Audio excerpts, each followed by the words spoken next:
Good morning, my blah, blah, blah, blah, blah. Good morning, my wonderful friends.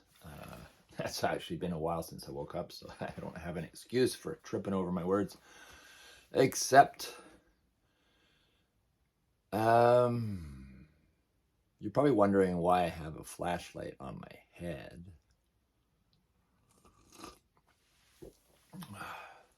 What would I answer? I feel like I'm a miner for a heart of gold. How's that? I do feel a little bit like, kind of look like a miner with a little light thing, excavating, digging for some kind of mineral or special sparkly thing. And I like that metaphor, because I am within myself. It was interesting the other day, someone was talking about, I think it was Pix Cooper. She was talking about time and being still but still moving. I can't remember the exact words right now, but that's an aspect of why I chose Nomad. Because although I'm not physically traveling, I am inwardly traveling. And I find that a really important aspect, especially now, whether it's not to negate external physical travel, but to be traveling inwardly at the same time, but just to emphasize that the importance of that travel and investigation and mining for your heart of gold. Because once we find our hearts of gold, we'll realize it is one heart of gold. And it doesn't mean we won't be unique and individual 100%. In fact, more so. You won't need fear, and fear is what makes people model after, like gravitate towards being the same, because when you kind of look a bit the same, you feel like you're not sticking out like a sore thumb. It's a common survival thing. It's kind of like camouflage in a way. So as fears are not needed anymore, and as we elevate ourselves beyond that level to need to go into fight flight, we just by second nature, we will become more loving and less separate, but yet at the same time a different kind of uniqueness that we considered separation before will unfold and reveal itself. There's a lot of surprises, folks, that I'm anticipating in a very real shift. I'm not talking about some imaginary shift of any kind, but a very real shift, independent of politics and everything else. For anyone that's willing to go inwards and work on themselves, to the best of my knowledge, that is going to put you at least on the right frequency, operating on the right frequency, where you're not being pulled into lower frequency. If you've ever looked at, you can even look it up online, power versus force. See, this is what, when I'm getting better at videos, I'll have a little chart pop up. But anyways, Power versus Force, Dr. David Hawkins. Amazing charts. It's a great book. Almost everyone uses his charts, so it would be worth anyone that's interested reading that book and getting a copy. But everything vibrationally below a certain frequency, and I don't have it memorized, but basically, and it's kind of obvious in a general sense that, say, love and compassion are on a frequency higher than hate and fear. And then just get much more detailed reference on the chart. And I find it very, very useful chart. It's a great chart. And in a way, it's so popular amongst therapists that more or less people probably can't say they're not influenced by someone who has known that chart or by some information that is being gleaned from that chart. It's great. Oh, I'm drinking a Maui Red Katuai coffee bean that I roasted to just past medium, just before dark, somewhere in there. I'm just really getting into the color of where it's not black. There's a rich reddish brown in there, but it's in the shadows. It's very dark. That at the moment, in general, it's not like every coffee is different, but in general, that's kind of where I like my coffee. Oh my God. That is so good. So I posted a great video by a Shaolin monk, which I don't have names memorized, but you can go on my Facebook page and find it, Damon Rowanchild. And someone mentioned that he has a whole channel, so I am going to explore it. Anyone else interested could. But that one video is, and I listened to it, it's fantastic of how we generate fear. These are topics I think that are so important for people to look into right now, because anything that is amplified right now, and especially global, I think are things to look into. Fear, there's a really good one. Fear is a good one to look into. Love, because of all the wackiness of love and the influence events have had on love and fear. Compassion and other things. People have just been bounced around, I think, against their own nature, out of fear and overwhelm at different times. I think all of us have experienced it's like being squished into a corner in a large mass of people, and you really almost don't have much to do except for to defend, just to kind of go with the flow and hope you don't get squished. So there's just big energy whipping around everywhere. So it's easy to get caught in the crowds and squished into corners and pushed into areas that you weren't even intending to go. But it's all a learning experience, right? So if we're willing to look into our shadows, there's no problem. There's no problem. We learn from everything. We gain more compassion. We gain the capacity to love deeper. We gain the ability to reevaluate things, to step back from things, to see a bigger picture, to not leap on a instant solution, burning other bridges. We have a wealth of knowledge from everything we've been through, so look at it as a gift, and take those gifts, find what works for you as tools in your little kind of sacred toolkit, and use them, keep them with you. And now that we're moving back closer together and reconnecting, reuniting, we're getting to have an experience of seeing old friendships in new light, and new ways of connecting, new ways of working together, new ways of supporting each other.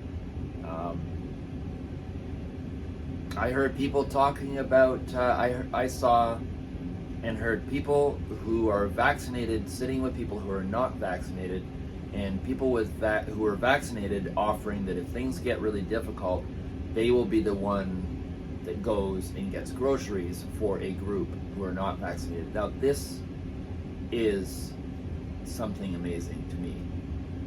People working together, finding a way through all this, people not abandoning each other. It's fantastic, This is the humanity that I signed up for. I don't have a problem even with hard times. I'm realizing now, if it means that the quality of the human spirit is enhanced and people are working together and helping each other, that's life. Think about third world countries where people say, well, it's weird because everyone's poor but they're really happy. I'm not generalizing like all third world countries. I'm just talking there are certain cultures and certain villages and whatever where they don't have anything, but yet they're happy, and there's something to meditate on there. I do know in my situation here, I don't have a lot. A lot of the living conditions that I'm in, I would have been startled by years ago. You never know what your privileges are until you don't have something that you had.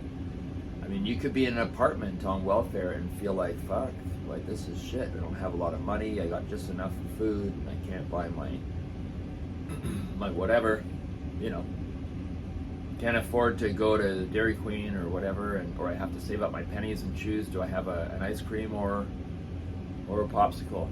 But thing is, you got a roof over your head, you know.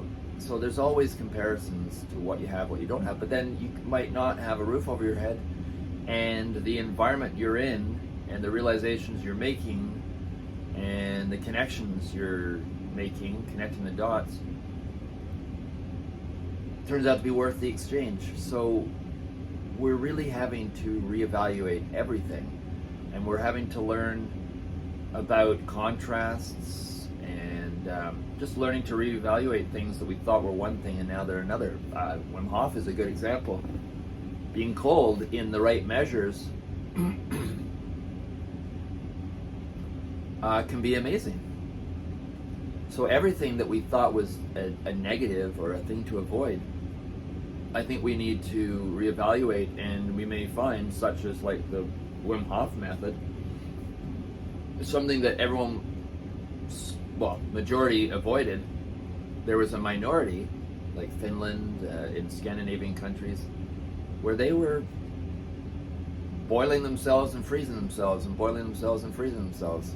The whole sauna experience, outdoor wood-fired sauna, and the hole in the ice on the lake. Finland did a study not long ago. I was told about it by a Finnish gentleman that wanted me to go down and spend a month or two tattooing him. I was going to give me a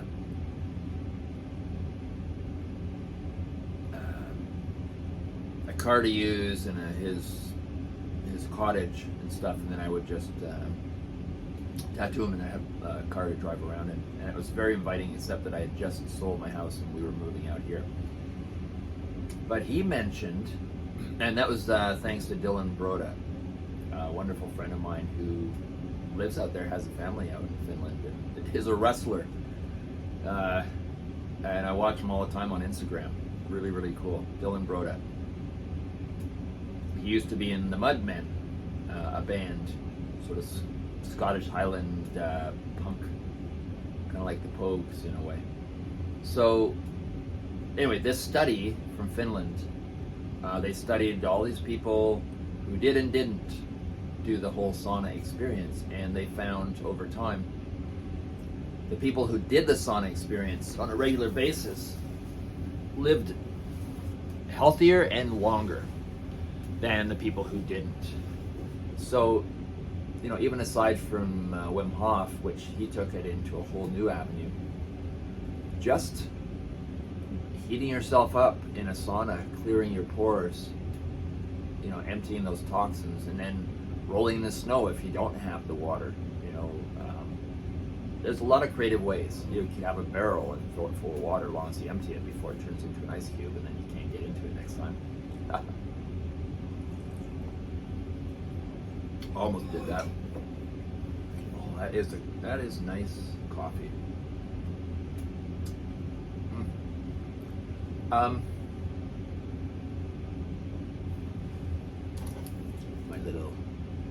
little art guy, I did a little bit of carving on it. I was just playing around. I got a whole bunch of them, and I'm gonna do each one in a unique way. I can use, I can stain the wood, carve it, wood burn it, paint it,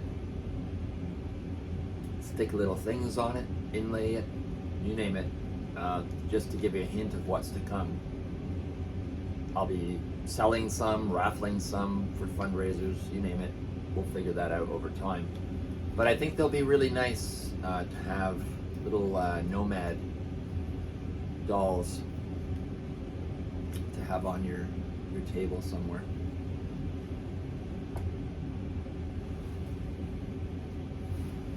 I like them.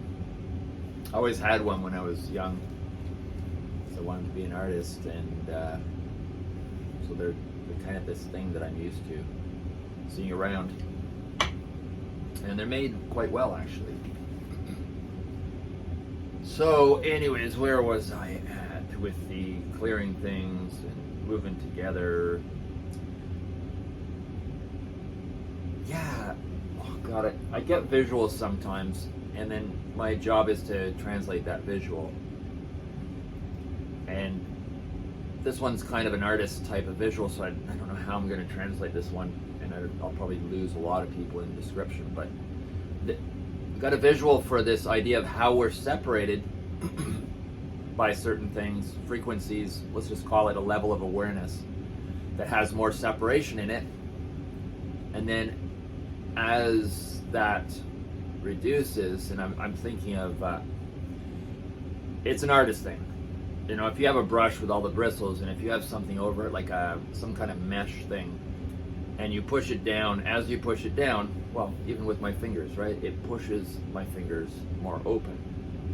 If that is resistance, well, then there we are. There's 4 people separated.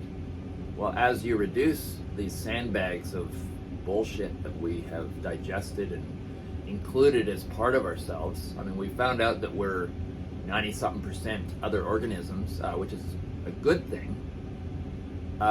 You know, that our body weight is actually a lot thanks to bacterias and things like that. So we're also a whole bunch of emotions and beliefs and stuff that are not ours. So as we reduce this stuff and work on ourselves, we actually become closer energetically together.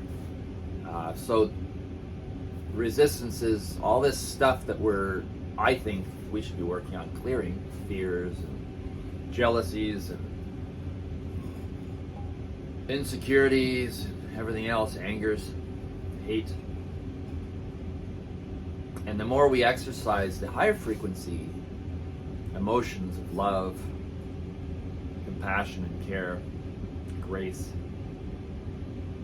I think the more we're going to find just naturally everything else just takes its natural course. So that's what I'm doing. And I'm learning, I'll tell you, I'm learning by the extreme contrast of what I've been through. I had no choice. It's like throwing you out into the deep end where there's no way to get back other than to swim. And it's like sink or swim. That's where I got thrown. And out of that extreme necessity, and I knew, you know, there was no fucking around anymore. I couldn't mess around. I couldn't let things slide. I couldn't indulge in sort of habit-forming patterns. I could feel it. It's like as soon as I started to entertain anything, because the current was so strong, it would destroy me. It would destroy me. I'm thinking of when I used to do whitewater canoeing, and we did the Moisey River from Labrador to Quebec. This is when I was 19.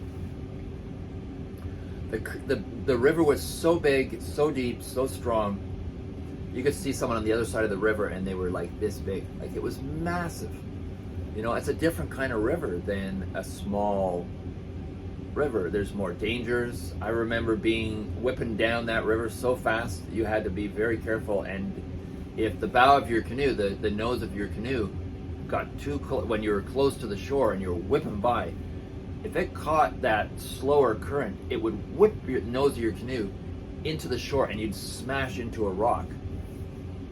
And we dented the nose of our canoe right in. Luckily it was the ABS plastic, and we were able to bump it out and it wasn't split. But I mean, we were in the middle of nowhere. So yeah, as things are more intense, you can't mess around with it. The reaction can be extremely violent even. So that's what I found myself in. And I just knew there are certain things I just cannot entertain like before. And that sort of warning sign that came from within me, recognition, I'm really grateful for, because it's like circumstance squeezed out some wisdom, I guess there's a way of saying it. And I'm becoming a firm believer, a fan of this concept, this awareness, and many techniques to experiment with, to explore, like the Wim Hof method. This idea of very small, conscious stressors, very directed in many cases, geared towards the waking up parts of who you are, who you really are. Now you've got to have the belief that there's more of you in here, and that you have a lot of limitations that hold you back, and that's, between the two, is what creates your personality at any time. So if you accept that idea that you're so much more than you're revealed to be, and a lot of it is due to fears and neuroses and anxieties and who knows what, and most of you had the experience where some of these things that you've gotten used to, you have a short period of time where they're loosened from their grip on you. You have an epiphany, or you have a peak experience, or you've been to a party with friends and it's just being around them and everyone happy, it lifts your spirits. I believe that is more closer to your natural state. And there are ways to clear these things, and there are also ways to strengthen corridors, avenues, bridges, portals, to doorways to the deeper, purer, truer you. Coffee sip here. Wow. Find coffee when it's good. It's so grounding.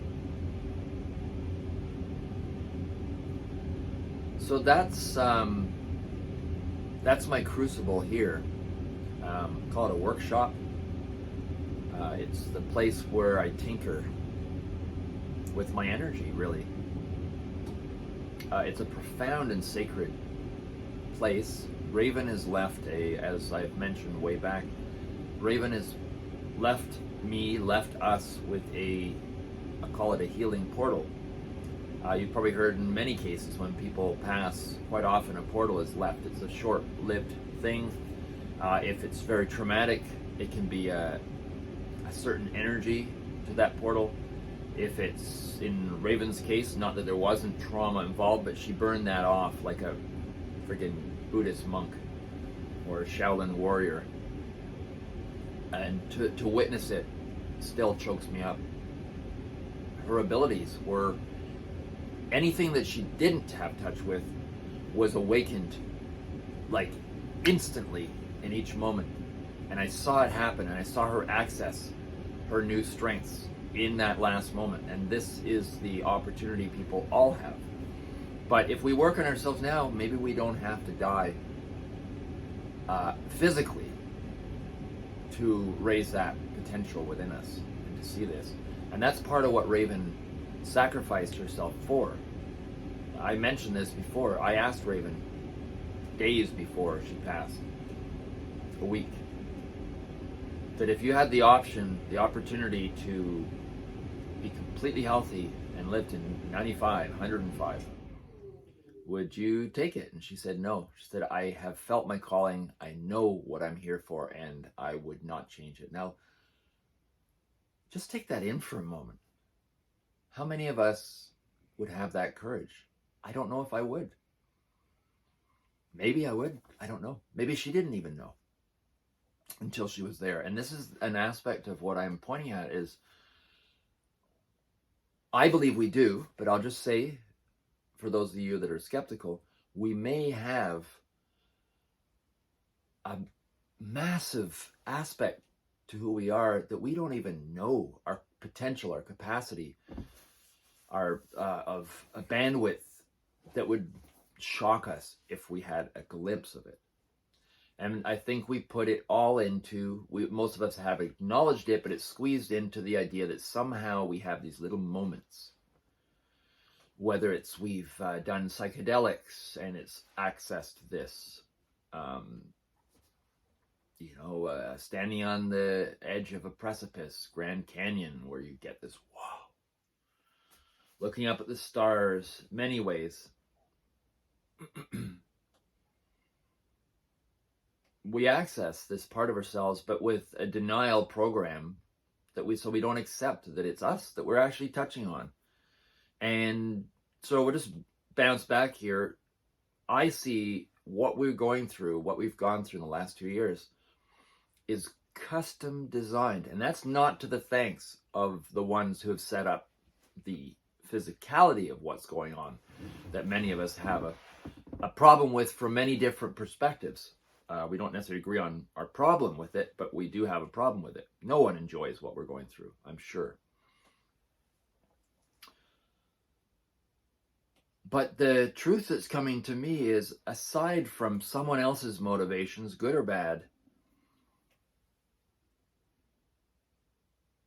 for the V thing and the V answer that many have and other answers that many have and the battles between,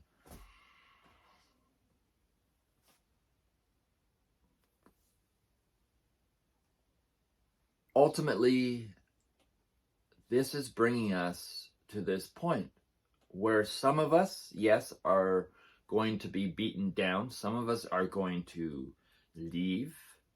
Many of us have left, not in very nice ways, and it's very traumatic.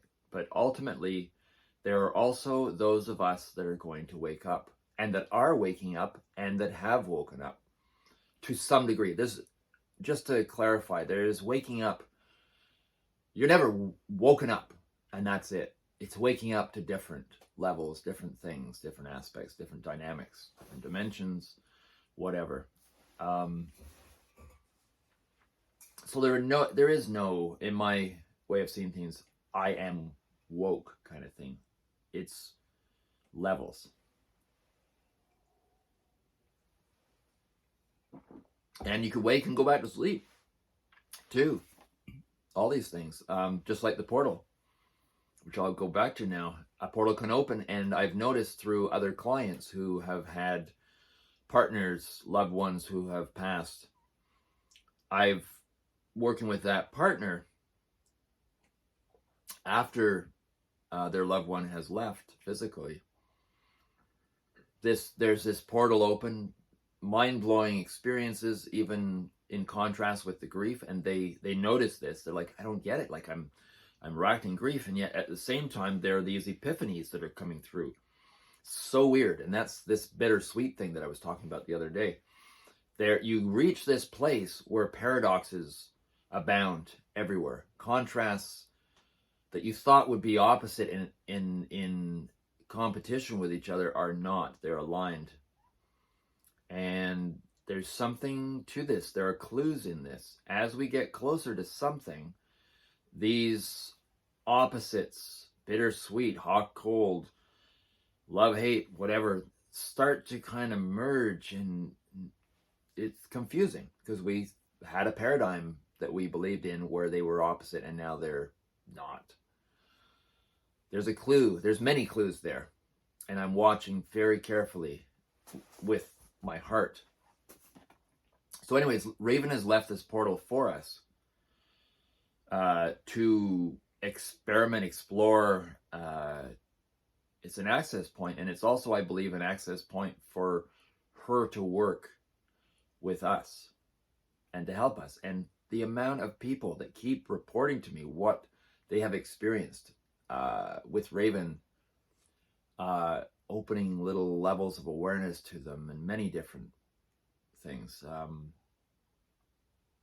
I keep getting these messages from people sharing with me, and I welcome that, and I encourage people anytime, please share these things with me, because it's building my book. I'm going to write about all this stuff at some point. So anyways, lots to be excited about. 2022, It's a wonderful year. We're going to unfold like you've never seen before. Even if you feel so lost of hope, the tipping point is just about reached. I feel it. And when this tipping point, the 100th monkey, if anyone out there doesn't know about this, just look up Rupert Sheldrake, morphogenetic resonance and 100th monkey, and what's his name who did the tipping point? But the two are, oh God, I almost have his name. It'll come to me. Anyways, so this shift that happens, the 100th monkey, there were all these monkeys on an island, and there were yams. And when one monkey figured out that if you dip that yam in the salt water of the ocean, it tasted better, he did it. That was one monkey. Now, if another monkey saw that monkey do that, they might follow suit and go, oh, this is a great idea. But the tipping point is when enough monkeys who were watching each other and, oh, this is a great idea, are munching out on the yams. Some point on another island where there's no monkeys interacting with each other, it wasn't a monkey that swam the channel, nothing like that. The other monkeys on the other islands started to dip their yams in the salt. This is the tipping point aspect, the morphogenetic resonance shift. And that's what's happening right now. So even those of you that are feeling like you're drowning in your emotions and you're confused and you're disoriented, take solace in knowing that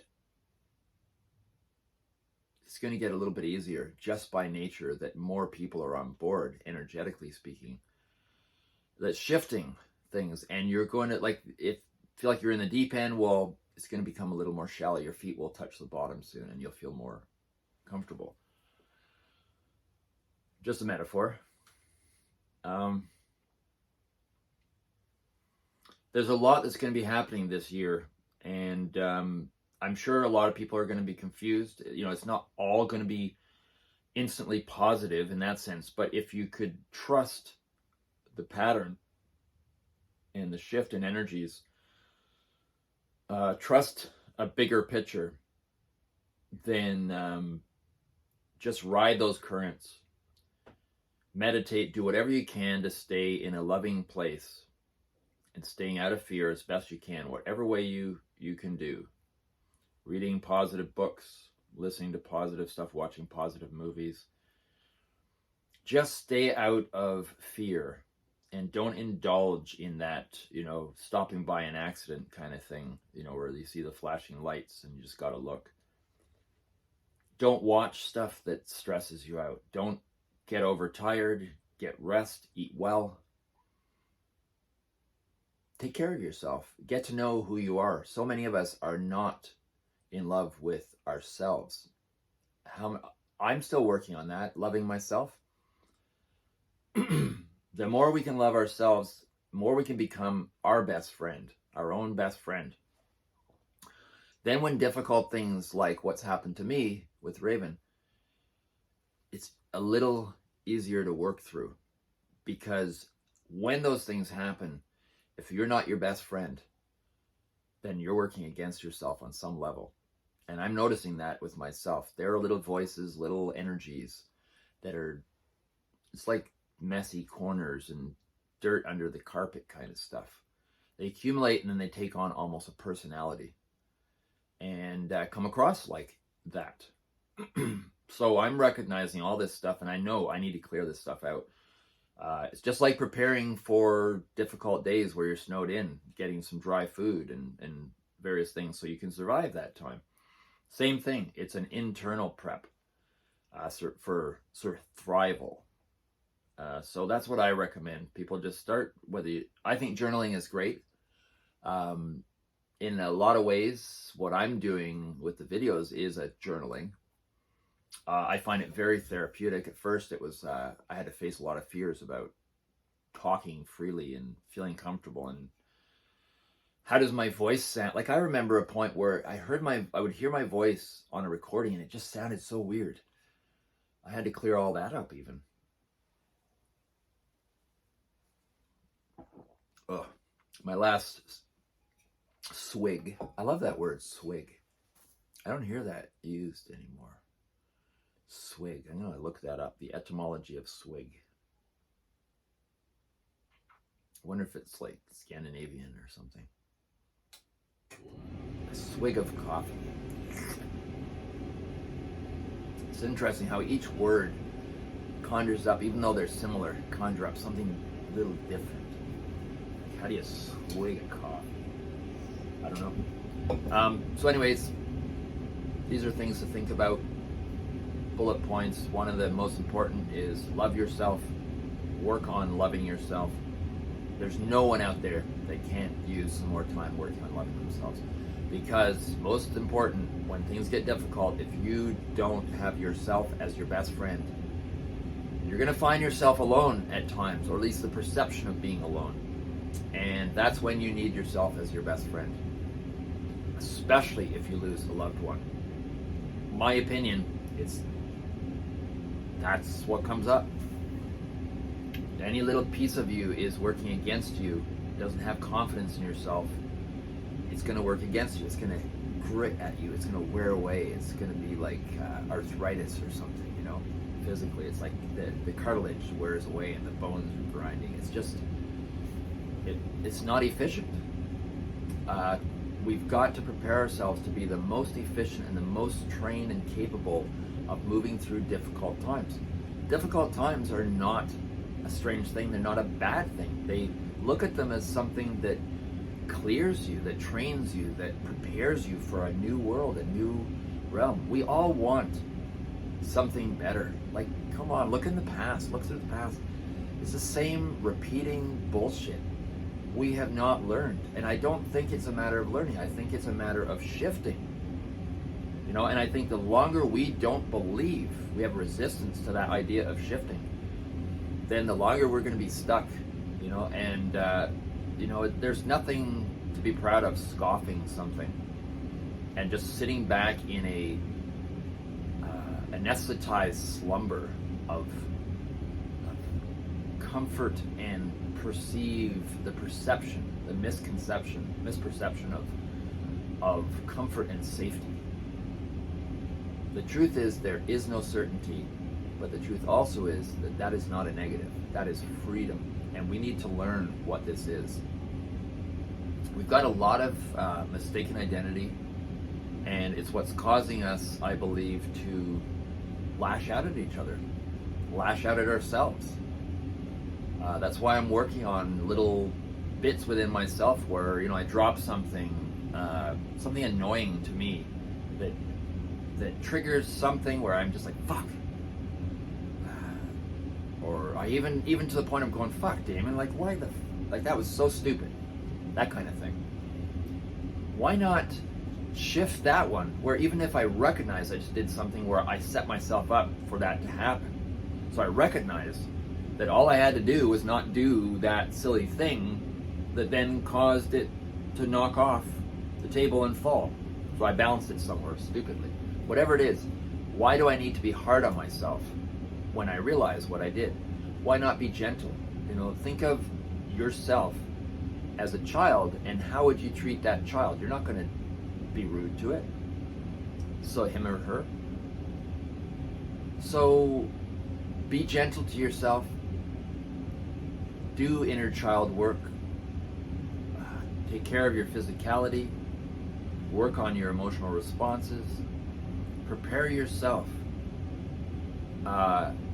for whatever we have to go through, but work on finding a way to be excited about it. And I find the best way to do that is to work on your inner child, love yourself, make yourself your best friend, and use art as your therapy in some way.